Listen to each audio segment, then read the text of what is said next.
Olá, a área temática do meu trabalho é em Educação para a Sustentabilidade e o título do trabalho é Folhas Sagradas, a etnobotânica dos povos de terreiro de Candomblé. A transmissão da oralidade e a ancestralidade são os marcos precurciais desses povos afro-brasileiros que tanto resgatam, os saberes ancestrais e milenares repassados através da oralidade. Lembrando-se que seus ritos, seus segredos das folhas, não têm um viés livresco, sendo transmitido através da oralidade, onde os mais velhos passam as informações para os mais novos e assim sucessivamente.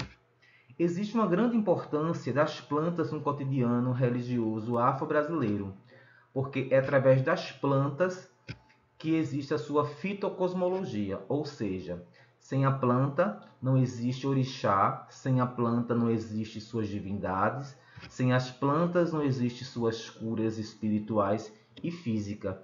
Então essa conexão, fitocosmológica é muito importante para os povos do terreiro. Na cultura iorubá, os elementos naturais são as premissas de toda a sua religião, e sem eles não há ponto de conexão entre o homem e o sagrado. Ou seja, a folha, ao ser quebrantada através de maceração em água fria, libera esse axé, onde se faz a comunicação do ser humano com seus orixás. Como dito anteriormente, toda essa transmissão é feita através da oralidade, pelos seus ancestrais, que repassam dos mais velhos para os mais novos.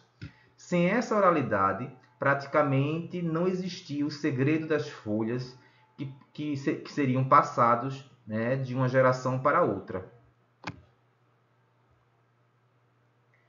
Os povos de terreiro contribuem para a preservação socioambiental, etnobotânica e sustentabilidade ambiental. Ou seja, sem a natureza não existe o candomblé. O candomblé é pautado dentro da natureza. E aí ele tem um viés socioambiental, porque trabalha, com as questões sociais e ambientais ao mesmo tempo. A etnobotânica, que é a relação do homem com a planta e o veículo do espessor, nesse caso, seriam as folhas. E a sustentabilidade ambiental, ou seja, eles protegem a natureza, eles cultivam as ervas, eles deixam o meio ambiente mais autossustentável, porque uma vez não tendo um ambiente autossustentável, não tendo suas ervas, não tendo suas folhas, sua religião praticamente não existe. Existe um preceito em Urubá que diz que é Koziaê, Kozi Orixá. É um preceito muito forte que praticamente é um mantra para os povos do terreiro de Candomblé. Que quer dizer, sem plantas, sem folhas, não há orixá. Isto mostra claramente a importância das ervas, a importância da natureza para esses povos. Os objetivos desse trabalho foi perceber a contribuição socioambiental dos terreiros de Candomblé na preservação da diversidade biológica, estimular a educação ambiental e a conservação do patrimônio biológico desses povos e exercitar o protagonismo juvenil através da educação ambiental pautada na biodiversidade das plantas sagradas dos povos afro-brasileiros e sua sustentabilidade ambiental.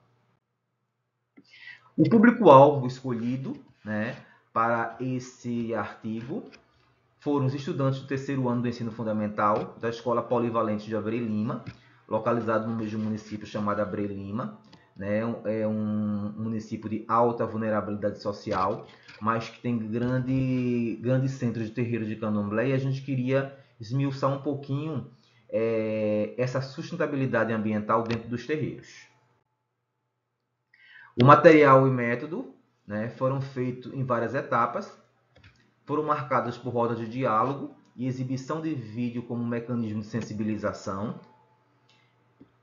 Foi provocada uma visita ao terreiro de Candomblé para identificar o uso medicinal e espiritual de cada planta, escutar as narrativas da Yarulixá, no caso Mãe Zaninha, e desmistificar um preconceito que existia dentro da escola, que a religião era satânica, que na realidade eles constataram que não, que realmente são os povos que guardam essa oralidade através das folhas sagradas. E também, no momento, houve uma coleta de mudas de planta de uso afro-brasileiro nos quintais, né, em especial no quintal da Yalorixá, para fazer xicata. A gente está vendo aqui a foto, né, do primeiro momento, que foi a sensibilização através de palestras e vídeos para desmistificar. Eles próprios elaboraram um questionário semi-estruturado com algumas perguntas que seriam aplicados para a mãe Zaninha. A gente está vendo aqui Yalorixá, a mãe Zaninha de Exu, que nos recebeu e que nos contou os segredos das ervas. Aqui a gente está vendo os estudantes, né, que foram ao terreiro de Candomblé.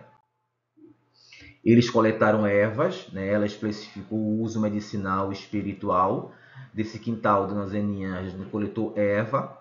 Essas ervas foram desidratadas para fazer exicatas, para guardar para posteriormente a gente dar uma estudada.